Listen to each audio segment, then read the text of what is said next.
Tutorial আজকে সবাইকে স্বাগত।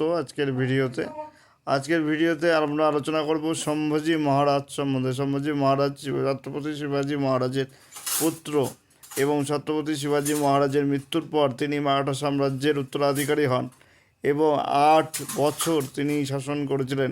তার শাসনকালে মারাঠা রাজ্যের সুশাসন বজায় ছিল এবং তার শাসনকালে ঔরঙ্গজেব 120 বার মারাঠা সাম্রাজ্যের উপর আক্রমণ নামিয়ে আনেন। প্রতিবারই সম্ভাজি মহারাজ অসাধারণ দক্ষতার সঙ্গে জয়লাভ করেন। পরবর্তীকালে তাকে বিশ্বাসঘাতকতার দরুন তাকে ধরিয়ে দেওয়া হয়, বিশ্বাসঘাতকতা করে তাকে ধরিয়ে দেওয়া হয় এবং অসম যাতনা দিয়ে তাকে কষ্ট দিয়ে মৃত্যুবরণ করতে বাধ্য করা হয়।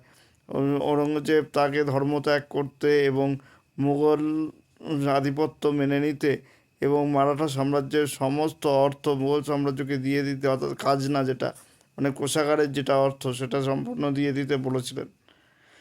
সেটা মেনে নেওয়া একজন রাজার পক্ষে কখনোই সম্ভব ছিল না। সম্ভাজি মহারাজ সেটা মেনে নেননি। এর জন্য তার নখ উপড়ে নেওয়া হয়েছিল।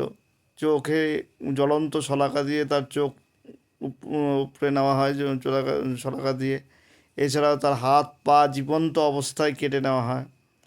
এইভাবে নৃশংসভাবে হত্যা করে তাকে পথ বেছে নিতে বাধ্য করা হয়, মৃত্যুর পথে ঠেলে দেওয়া হয়। সম্ভাজি মহারাজ ছিলেন শিবাজির থেকেও ঘোরতর প্রতিপক্ষ, ঔরঙ্গজেবের ঘোরতর প্রতিপক্ষ, যাকে ঔরঙ্গজেব কোনোদিনই পরাজিত করতে পারেননি। শিবাজির মৃত্যুর পর সম্ভাজি মহারাজ বারবার চেষ্টা করেছিলেন মারাঠা সাম্রাজ্যকে আবার নিজের উচ্চতায় নিয়ে যেতে এবং মারাঠা সাম্রাজ্যকে শ্রেষ্ঠ স্থানে প্রতিষ্ঠা করতে। ছত্রপতি শিবাজি মহারাজের মতোই তার পুত্র একজন শ্রেষ্ঠ বীর যোদ্ধা ছিলেন।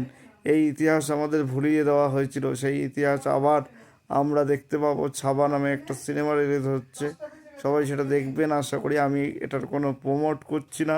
প্রতিটি ভারতীয়, প্রতিটি সনাতন ব্যক্তিত্ব তাদের দেখা উচিত, দেশের জন্য গৌরব অনুভব করা উচিত। জয় হিন্দ, জয় ভারত, সম্ভাজি মহারাজ কি জয়।